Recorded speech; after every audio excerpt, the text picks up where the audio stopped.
अस्सलाम वालेकुम, कैसे हैं आप सब। तो आज हम स्टार्ट करने जा रहे हैं एक्सरसाइज 3B का क्वेश्चन नंबर 5। तो मेरे पास ये बुक 3 है जिसको हम D3 भी बोलते हैं और उसका ये अपडेटेड 7th एडिशन यानी न्यू एडिशन मेरे पास मौजूद है। तो इस न्यू एडिशन का ये चैप्टर नंबर 3 चल रहा है। मैंने इस चैप्टर के नेम से एक सेपरेट प्लेलिस्ट बना दी हुई है, उसका लिंक भी नीचे डिस्क्रिप्शन में दे दिया है ताकि आपको इस चैप्टर से रिलेटेड तमाम सोल्यूशंस एक ही जगह पर आसानी से मिल सकें। इसके अलावा आपको डिस्क्रिप्शन में मेरे सोशल अकाउंट यानी मेरी फेसबुक प्रोफाइल और मेरी इंस्टाग्राम प्रोफाइल का लिंक भी मिल जाएगा। आप इन्हीं अकाउंट्स के थ्रू अपने क्वेश्चंस को, सजेशंस को मुझ तक भी पहुंचा सकते हैं। तो आइए स्टार्ट कर लेते हैं क्वेश्चन नंबर 5 को। मैंने क्वेश्चन नंबर 5 की स्टेटमेंट को नीचे नोट डाउन कर लिया है, हम वहीं से इसको रीड करेंगे, समझेंगे और सॉल्व करेंगे। तो अब आपको सामने स्क्रीन पर क्वेश्चन नंबर 5 की स्टेटमेंट लिखी हुई नजर आ रही है, नीचे ए और बी पार्ट लिखे हुए नजर आ रहे हैं। सबसे पहले हम क्वेश्चन नंबर 5 की स्टेटमेंट को रीड कर लेते हैं। यहाँ पे लिखा हुआ है expand each of the following expressions, यानी आपको कहा जा रहा है कि नीचे ए और बी पार्ट में जो डिफरेंट एक्सप्रेशंस गिवन है राउंड ब्रैकेट्स के अंदर जो लिखी हुई नजर आ रही है आपको, आपने इन एक्सप्रेशंस को एक्सपैंड करके दिखाना है। एक्सपैंड के जनरल मीनिंग ये लिए जाते हैं कि आपने ब्रैकेट्स को रिमूव करना होता है, ब्रैकेट्स के हटाना होता है। तो ब्रैकेट्स को हटाना या ब्रैकेट्स को रिमूव करना ही एक्सपैंड करना कहलाता है। तो बेसिकली ए और बी पार्ट्स में डिफरेंट एक्सप्रेशंस गिवन है राउंड ब्रैकेट्स के अंदर जो लिखी हुई हैं, आपने इनकी ब्रैकेट्स को हटाना है, तभी आप कह पाएंगे कि आपने इन एक्सप्रेशंस को एक्सपैंड किया है। तो आइए स्टार्ट कर लेते हैं पहले ए पार्ट से। तो ए पार्ट को मैं नीचे नोट डाउन कर लेता हूं। आप देख सकते हैं इसमें दो डिफरेंट एक्सप्रेशंस गिवन है। पहली एक्सप्रेशन जो है जो कि पहली राउंड ब्रैकेट में गिवन है वो x प्लस वाई है, और दूसरी एक्सप्रेशन जो कि x प्लस 6y है वो दूसरी राउंड ब्रैकेट के अंदर आपको लिखी हुई नजर आ रही है। तो मैं इस पार्ट को नीचे उतार लेता हूं। तो यहाँ पर है राउंड ब्रैकेट्स जिसके अंदर सबसे पहली एक्सप्रेशन है x प्लस वाई, और फिर से राउंड ब्रैकेट्स है जिसके अंदर एक न्यू एक्सप्रेशन है x प्लस 6y। तो आप ये भी कह सकते हैं कि बेसिकली ये दो एक्सप्रेशंस आपस में मल्टीप्लाई हो रही हैं। तो बेसिकली हम दो एक्सप्रेशंस को मल्टीप्लाई करना ही सीख रहे हैं, और इसको मल्टीप्लाई करते वक्त ही हम इनको एक्सपैंड भी कर पाएंगे। तो जब आप इन दो एक्सप्रेशंस को मल्टीप्लाई करवाएंगे ऑटोमेटिकली आप इसी के दौरान इनको एक्सपैंड भी करेंगे। तो हमने बेसिकली इन दो एक्सप्रेशंस को मल्टीप्लाई करना ही सीखना है और उसी के जरिए हम इनको एक्सपैंड भी कर पाएंगे। तो जब भी दो एक्सप्रेशंस इस तरीके से लिखी हुई आए यानी वो मल्टीप्लाई हो रही हो, तो हमें क्या चीज को फॉलो करना है, किस तरीके से इनको एक्सपैंड करना है, ये मैं अब आपको सिखाने लगा हूं। तो आपने देखना है कि सबसे पहली जो राउंड ब्रैकेट है उसकी पहली टर्म क्या है। तो आप देख सकते हैं इस पहली राउंड ब्रैकेट के अंदर जो एक्सप्रेशन की पहली टर्म है वो x है। तो आपका टारगेट ये होगा कि आपने पहली राउंड ब्रैकेट के अंदर हर लिखी हुई टर्म को दूसरी राउंड ब्रैकेट के अंदर जो एक्सप्रेशन लिखी हुई है इसकी हर टर्म से मल्टीप्लाई करवाना है। यानी पहले आपने इस x को इस x और 6y से मल्टीप्लाई करवाना है, और फिर आपने अगले स्टेप में इस पॉजिटिव y को इस x और इस 6y से मल्टीप्लाई करवाना है। इस तरीके से आप दो एक्सप्रेशंस को जो है मल्टीप्लाई करवा पाते हैं या उनका प्रोडक्ट फाइंड आउट कर पाते हैं। अब आपने इसके लिए एक रूल फॉलो करना है। वो रूल क्या है कि इनको लिखने का तरीका क्या होगा कि आपने सबसे पहले जो पहली एक्सप्रेशन की पहली टर्म है इसको लिख लेना है, वो है x, मैंने यहाँ पे लिख लिया। अब आपने इसके आगे इस कंप्लीट राउंड ब्रैकेट को as it is note down कर लेना है। यानी आप देख सकते हैं यहाँ पे मैं एज इट इज इसको नोट डाउन कर लूंगा, यानी यहाँ पे लिख रहा हूँ राउंड ब्रैकेट्स, इसके अंदर x प्लस 6y और ये राउंड ब्रैकेट क्लोज। तो बेसिकली इसका मतलब यही है कि मैं ये बताना चाह रहा हूँ कि मैं इस x को अगले स्टेप में इस x के साथ भी मल्टीप्लाई कराऊंगा और इसी x को इस 6y के साथ भी मल्टीप्लाई करवाऊंगा। तो बेसिकली हम यही चाहते थे कि पहली एक्सप्रेशन की हर टर्म को दूसरी एक्सप्रेशन की हर टर्म से मल्टीप्लाई करवाएं, इसीलिए हमें ये प्रोसीजर फॉलो करना पड़ रहा है। तो हमने पहले x को बाहर लिखा, उसके आगे कंप्लीट राउंड ब्रैकेट को as it is note down कर लिया। अब सेम प्रोसीजर इसकी दूसरी टर्म के साथ भी करना है। अब आपने यहाँ पे लिखना है पॉजिटिव y, याद रखिएगा इसका साइन इंपॉर्टेंट है, इसके साथ ही इसको लिखना है। तो आप यहाँ पे लिखेंगे पॉजिटिव y, और इसके आगे भी आपने इस कंप्लीट राउंड ब्रैकेट को as it is note down कर लेना है। तो देखें यहाँ पे मैं इसको as it is note down कर रहा हूँ। यहाँ पे मैंने राउंड ब्रैकेट डाली और उसके अंदर वही एक्सप्रेशन जो ऊपर लिखी हुई थी x प्लस 6y उसको एज इट इज नीचे नोट डाउन कर लिया, यानी ऊपर से सेम टू सेम हमने इस राउंड ब्रैकेट को इसके आगे लिख लिया। अब इसका मतलब यह कि अब आप इस दूसरी टर्म को इस एक्सप्रेशन की हर टर्म से मल्टीप्लाई करेंगे इससे अगले स्टेप में। तो यही टास्क होता है कि पहली टर्म को भी अगली एक्सप्रेशन की हर टर्म से मल्टीप्लाई करवाना होता है, जिसके लिए आप उसको इस तरह लिखते हैं, और पहली एक्सप्रेशन की दूसरी टर्म को भी इसी वाली कंप्लीट अगली वाली एक्सप्रेशन की हर टर्म से मल्टीप्लाई करवाना होता है, जिसके लिए आप उसको इस तरीके से लिखते हैं। तो आपका पहला स्टेप हमेशा यही हुआ करेगा। अब आगे चलते हैं। तो अब मैं आपको ये चीजें बता चुका हूं कि जब भी आपके पास राउंड ब्रैकेट्स लगी हुई आए और उनके बाहर कोई टर्म मेंशन्ड हो, कोई नंबर मेंशन्ड हो, तो वो जो बाहर लिखी हुई टर्म होती है, बाहर लिखा हुआ नंबर होता है, वो अंदर लिखी हुई तमाम टर्म्स के साथ अलग अलग मल्टीप्लाई किया जाता है और राउंड ब्रैकेट्स को हटा दिया जाता है। इस तरीके से आप इन ब्रैकेट्स को रिमूव करते हैं, क्योंकि इन राउंड ब्रैकेट्स के ऊपर कोई पार तो है नहीं जो हमें पहले सॉल्व करनी पड़े, इसलिए जो टर्म बाहर लिखी हुई है आप उसको अंदर लिखी हुई टर्म्स के साथ मल्टीप्लाई करवा सकते हैं। इसको हम डिस्ट्रीब्यूटिव लॉ भी बोलते हैं। और जब आप इनको मल्टीप्लाई करवा देंगे तब आप ब्रैकेट्स नहीं लगाएंगे, तो बेसिकली आप इनकी एक तरह की एक्सपेंशन कर लेंगे, ब्रैकेट्स को रिमूव कर लेंगे। तो स्टार्ट करते हैं। तो सबसे पहले यहाँ पे पॉजिटिव एक्स है, आपने इस पॉजिटिव एक्स को इस पहली वाली टर्म पॉजिटिव एक्स से मल्टीप्लाई करवाना है। और आपको पता है जब भी मल्टीप्लिकेशन के केस में दो पॉजिटिव टर्म्स मल्टीप्लाई होती हैं तो आंसर में भी पॉजिटिव टर्म ही मिलती है, और ये दोनों सेम है। और जब भी दो सेम चीजें मल्टीप्लाई होती हैं उनके ऊपर पार्ट 2 आ जाती है, तो x जब x से मल्टीप्लाई होगा तो ये हो जाएगा एक्स स्क्वायर, यानी पॉजिटिव एक्स स्क्वायर। तो आप यहाँ पे लिख लेंगे एक्स स्क्वायर। अब आपने इसी पॉजिटिव एक्स को पॉजिटिव 6y से मल्टीप्लाई करवाना है। ये भी दोनों पॉजिटिव हैं, यानी 6y के पीछे पॉजिटिव साइन है, x के पीछे कोई साइन नहीं, आप पॉजिटिव ही कंसीडर करेंगे, तो यानी साइन तो प्लस का ही आएगा। और दूसरी बात आपने ये याद रखना है, जब बाहर पॉजिटिव टर्म हो अंदर साइन चेंज नहीं होते, यानी प्लस ही का आएगा। तो अब आपने x को मल्टीप्लाई करवाना है 6y के साथ। अब याद रखिएगा आपको प्रोडक्ट करना आता है दो चीज़ों का, तो नंबर से मल्टीप्लाई होता है, वेरिएबल से। x के साथ एज अ कोफिशिएंट कुछ नहीं लिखा हुआ, आप खुद से 1 लिख सकते हैं आसानी के लिए। तो नंबर से मल्टीप्लाई कर दें, 6 1 टाइम 6 होता है, वेरिएबल से कर दें। x मल्टीप्लाई बाय y कितना होता है, xy। दोनों डिफरेंट वेरिएबल्स हैं, तो डिफरेंट वेरिएबल्स होने के केस में जब आप मल्टीप्लाई करवा रहे होते हैं आप उनको ऐसे लिख लेते हैं, यानी x और y यानी xy। यानी जब आपने x को पॉजिटिव 6y से किया तो आंसर आ गया 6xy, और ये पॉजिटिव का ही है क्योंकि बाहर भी पॉजिटिव टर्म है, अंदर भी पॉजिटिव टर्म है, साइन चेंज नहीं होगा, प्लस प्लस प्लस ही होता है, तो प्लस आएगा। और x मल्टीप्लाई बाय 6xy यानी 6y कितना हो गया, 6xy। यहाँ पे करके भी दिखा दिया, यहाँ पे लिख भी दिया। अब सेम आपने यहाँ पर करना है, यहाँ पे भी बाहर पॉजिटिव टर्म है, अंदर साइन चेंज नहीं होंगे, आपने पहले पॉजिटिव y को x से मल्टीप्लाई करवाना है। अब आप देख सकते हैं यहाँ पर आपको कोई नंबर्स लिखे हुए नजर नहीं आ रहे एज अ कोफिशिएंट, तो जब आप दो वेरिएबल्स को मल्टीप्लाई करवाते हैं और वो डिफरेंट होते हैं, आप जस्ट उनको मिलाकर लिख लेते हैं, यानी x मल्टीप्लाई बाय y कितना हो जाएगा, x y।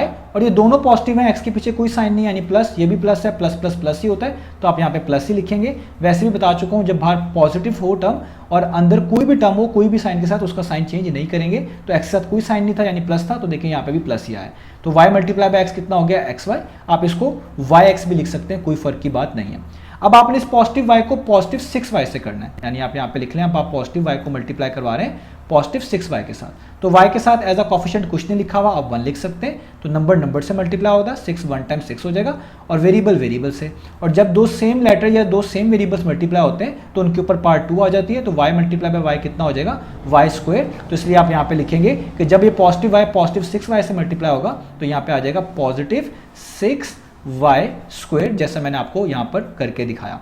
अब जब आपने यहाँ पे कर लिया, अब आप देख सकते हैं आपको ब्रैकेट्स कहीं पे भी जो है लगी हुई नजर नहीं आ रही, इसका मतलब आपने एक्सपेंशन कर ली है। अब जस्ट आप लाइक टर्म्स ढूंढें, तो देखिए एक्स स्क्वायर जैसी एक ही टर्म है और कोई टर्म है नहीं, तो इसको as it is note down कर लें ऐसे।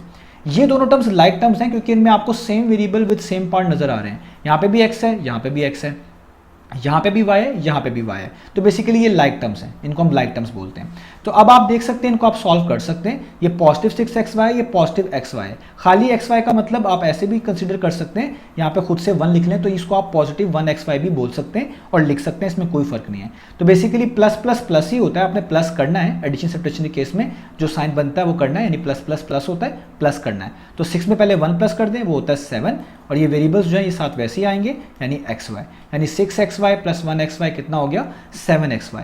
अब आपने जस्ट इनका साइन लिखना है, तो एडिशन सब्ट्रैक्शन के केस में बड़ी टर्म के जो पीछे साइन होता है वो आता है, तो यहाँ पे 6xy बड़ी टर्म है, इसके पीछे प्लस है, तो यहाँ पे लगा देंगे प्लस, तो ये आपके पास आ गया 6xy plus 1xy S plus 7xy।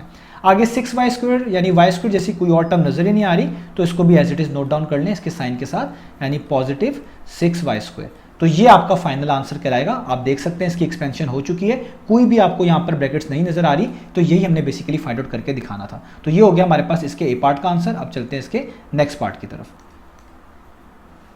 तो अब हम इसका नेक्स्ट पार्ट नोट डाउन कर लेते हैं, यानी इसका बी पार्ट। तो उसमें भी आप देख सकते हैं दो डिफरेंट एक्सप्रेशंस गिवन है। पहली राउंड ब्रैकेट के अंदर जो लिखी हुई है वो है x स्क्वायर प्लस 2, और दूसरी राउंड ब्रैकेट के अंदर जो लिखी हुई है वो है x प्लस 5। तो इनको नोट डाउन कर लेते हैं इस पार्ट को। तो पहली राउंड ब्रैकेट के अंदर जो एक्सप्रेशन लिखी हुई है वो है x स्क्वायर प्लस 2, और दूसरी राउंड ब्रैकेट के अंदर जो एक्सप्रेशन लिखी हुई है वो है x प्लस 5। तो मैं आपको बता चुका हूँ पहले वाले पार्ट में कि बेसिकली हम इन दो एक्सप्रेशंस को मल्टीप्लाई करना ही सीख रहे हैं, और जब हम इनको मल्टीप्लाई करते हैं तभी हम इनको एक्सपेंड भी कर पाते हैं। तो आपने इन दोनों एक्सप्रेशंस को मल्टीप्लाई करवाना है, और उसका मतलब मैं आपको बता चुका हूँ। उसका मतलब ये है कि जो पहली एक्सप्रेशन की हर टर्म है वो दूसरी एक्सप्रेशन की हर टर्म के साथ मल्टीप्लाई होगी, और उसको लिखने का तरीका क्या होगा कि सबसे पहले आपने इस पहली वाली टर्म से स्टार्ट करना है। तो पहली राउंड ब्रैकेट के अंदर जो पहली एक्सप्रेशन लिखी हुई है उसकी जो पहली टर्म है वो एक्स स्क्वायर है। आपने यहां से चीजों को स्टार्ट करना है। सबसे पहले आप लिखेंगे एक्स स्क्वायर, और इसको आपने अगली राउंड ब्रैकेट के अंदर जो एक्सप्रेशन लिखी हुई है इसकी हर टर्म के साथ मल्टीप्लाई करवाना है, जिसके लिए आपको क्या करना पड़ता है मैंने आपको बताया था कि आप इस राउंड ब्रैकेट को एज इट इज इस पहली टर्म के आगे नोट डाउन कर लेंगे। यानी यहाँ पे आप देख सकते हैं राउंड ब्रैकेट के अंदर x प्लस 5 लिखा हुआ है, तो आप इस कंप्लीट राउंड ब्रैकेट को एज इट इज कुछ भी चेंज किए बगैर एज इट इज इस एक्स स्क्वायर के आगे लिख लेंगे। इसका मतलब यही लिया जाएगा